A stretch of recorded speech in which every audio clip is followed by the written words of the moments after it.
Question that I have for you today, Mel, is now, what do you think women should stop doing immediately at work? If there was one thing that a woman should do differently at work or stop doing, what would that be? Well, a lot of people are going to hate to hear this, but one thing that women must stop doing at work is when you're sitting in a meeting, do not take notes. And there's a number of reasons why. First of all, when you're in meetings with your colleagues and with your bosses, that's a very visual place to be. And if you're the one person sitting there scribing down everything and transcribing the meeting, visually you look like you're the secretary. Right. And so I know that's not what you're doing. I know most women are taking notes because they're very conscientious and they want to go back and look at their notes again when they get back to their desk and make sure that they've got everything from the meeting and they know what to do in terms of follow-up and what they've actually promised that they're going to do. But in a visual setting like that, if you're the one taking notes, that is not a powerful visual example to give. Secondly, if you're busy taking notes, you're not paying attention to the meeting. You're paying attention to getting every single word. And you know what that means? If you're busy taking notes, you're actually not listening, and you're not listening for a chance to contribute. One of the reasons why women don't speak up in meetings, one of the many, is because they're busy focused on taking down what's being said instead of sitting in the meeting and listening and being ready to contribute. So if there's one thing that you could do today immediately is stop taking notes in meetings. What do you think that the impression would be of women in the workforce, women in a meeting, if they did that one single thing? Well, it's all the small stuff that adds up over time. And what you want to ask yourself is, are you somebody at work that's a contender? Are you there to compete? Are you somebody that has a reputation, that is an expert in your subject matter, that's known for getting things done, that when you walk into the room, they're like, oh, here comes Jamie, she's going to have something to say? Or are you a helper? Are you somebody that's there at the office to help out?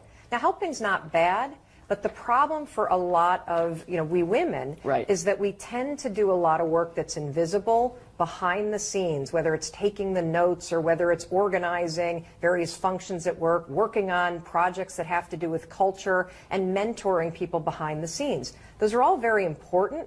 However, they don't impact the bottom line. And they're also not things that you're being visually recognized for. Nobody's seeing you staying late mentoring somebody, so you're not getting credit for it.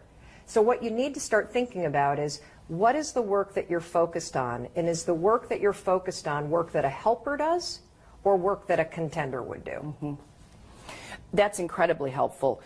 What else do you think that women should be doing to further enhance their visibility in the workplace? Well, one of the things that's very important, there's actually two. The first thing that you can do is you can be asking for assignments that are above your level. So there's work that you do at your level, and then there's work that you do above your level. And the only way that you're going to be promoted to do work above your level is A, if you can demonstrate that you're capable of doing the work at your level, and B, if you are proactive in seeking out opportunities that expand your capability and give you a chance to work above the level that you're at.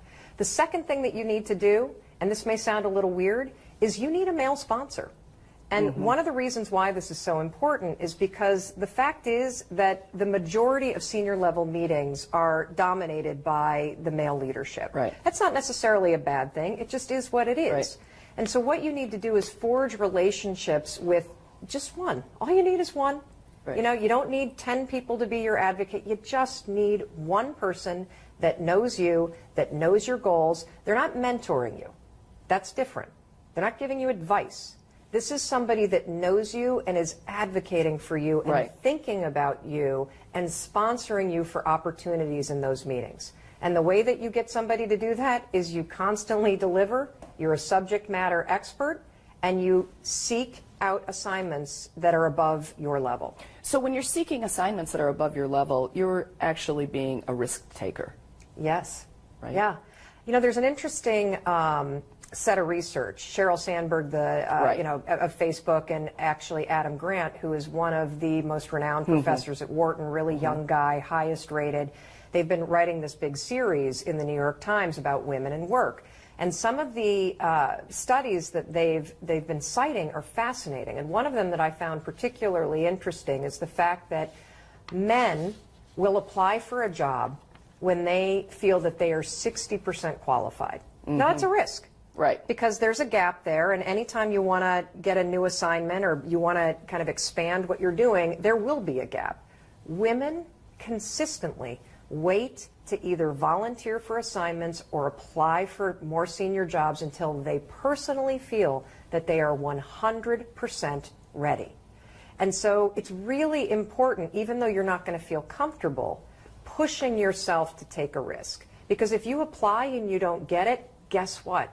You can go to the sponsoring partner that was hiring for that and say, what's the gap? Right. And then you're going to be told exactly what are those things that you need to be doing between now and the next time that you apply that fills that gap that was there to begin with. But without taking those risks, you have no idea what the gaps are, and you have no idea what you need to go to work on.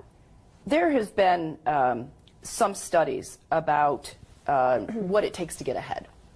And some say it's resilience, some say it's grit, some say it's confidence. It may be all three. If you think about resilience, grit, or confidence, what one of those three really stands out to you in terms of what a woman needs to get ahead? It's a great question. And I'm struggling between resilience and grit. Yes. Because grit is what it takes to just grit your teeth and push yourself even though you're scared to death or you're worried about what it's going to mean. Right. And resilience is what happens when you survive it. Or get knocked down. Yes, and get knocked down and get back up. And confidence is what develops over time. Right. So I would have to say it's grit. And the reason why is because nothing's going to happen unless you take that initial action. Right. Nothing's going to happen, nothing's going to change unless you put down that pen in the meeting and you sit up and you pay attention and you listen for your opportunity to speak. Nothing's going to happen unless you push yourself to go in and make the ask for that assignment that scares you to death. Right. And without that grit and without that it's not even fearlessness, it's just the impulse to act. Without doing that, you got nothing. Yeah, it's interesting you said that because I've been thinking about this for the last few days as we're getting ready to go into a very large women's conference. And I thought, personally, there were times when I really had very little confidence. But I had that strength and inner grit to proceed anyway because I had to, or I wanted to, or I was ready to take that risk. And the confidence did build over time.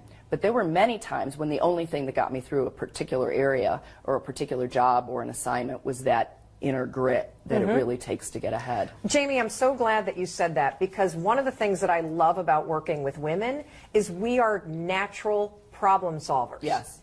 If you give a woman a problem, she will go to hell and high water to fix it. Right. And the problem with a lot of us in the workplace is we play it so safe because we're afraid to disappoint people, we're afraid to get in trouble, we're afraid to lose our jobs, and then that's going to impact the family, that we don't push ourselves. Right. And the truth is, if you stick your neck out, if you summon up that grit and you act, even though it scares you to death, you got a problem. Right. And now you're going to fix it. That's right. And I've always liked, give me a barrier. Yeah. You know, put up a barrier. I am going to climb over it, I'm going to figure out how to get around it, or I'm going to charge right through it. And I think that that's one of the qualities that women bring to the workforce that is a little bit different than their counterparts. For sure. You know, one other thing that I think is really important, this is something that I've personally taken on in my work life, because I do two things. I work in a corporate setting, which is CNN, as an on-air commentator, and then I travel the world and do motivational and leadership speaking. And what I've taken on at CNN is this philosophy that there's room for everybody to succeed. And one of the things that I do believe is very important for women to just internalize is that there's no need to feel like you are in competition with other people.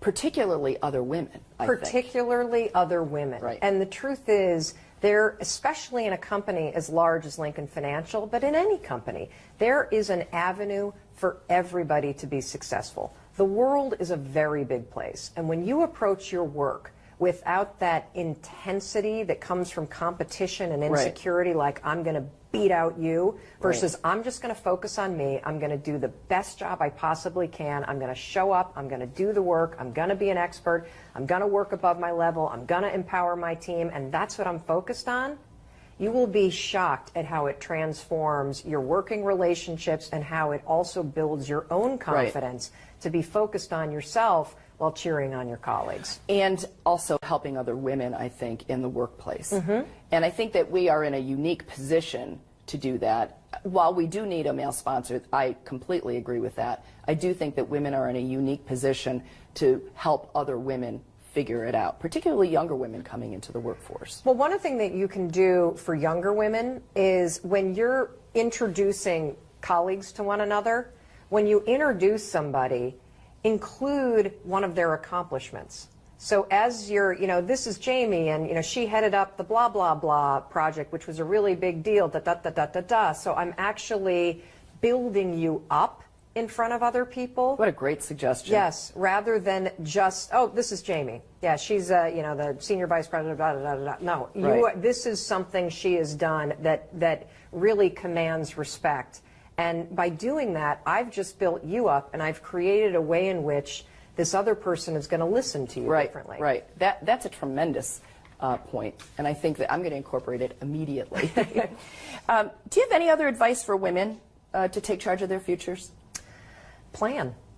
It sounds so stupid. I mean, sometimes giving advice is embarrassing because it's so obvious, but I could sit here and literally give you the details of 11 different famous studies that talk all about the fact that people that take the time to write out a plan and write down 2 or 3 things that they're going to focus on, that they actually have between 30 and, depending upon the study, 60%, they're more effective at getting it done. Right. And one of the reasons why this is more important than ever is because you work in such a distracted work environment. Right. So if you're going to do something, so let's just give everybody the assignment. What are 2 things that you're going to do this year to raise your leadership game? What are you going to do to be a contender? And it could be that you're going to adopt a certain kind of mindset. It could be that they're going to stop taking notes in meetings. It could be that you're going to volunteer for certain assignments. It could be that you're going to take a course that ramps up certain skills that you know are a deficiency. You need to post that somewhere in your work environment so that visually you are reminded, because you'll forget. And if you were to do just that, pick 2 things that are going to amp up your leadership game and post some sort of visual cue, you will be more likely to change, and you'll be more likely to be more effective. What's so interesting about that is it is simple, but we would never work without a business plan. Never. We would never embark on any projects without a project plan. And yet we embark on our careers without that kind of plan in place. The other thing that I think is very important for women to do, and executives everywhere to do, is you need to ask yourself, am I working on the right stuff? And by stuff, what is important to Lincoln Financial and Lincoln Financial's bottom line, very different than what you might be working on. And there's no way that you're going to get promoted, and there's no way that you're going to be tapped for leadership roles unless part of what you're focused on in your day-to-day work is something that your company truly cares about. And if you're not working on the stuff that your company cares about in terms of their goals for this year, you need to figure out how to diversify your workload so that you are. Right. And stand up and be counted. Yes. So Mel, thank you so much for the opportunity that we've had to speak with you today. Thank you for being here with us, and thank you for sharing your wisdom. Awesome. Well, thank you for having me.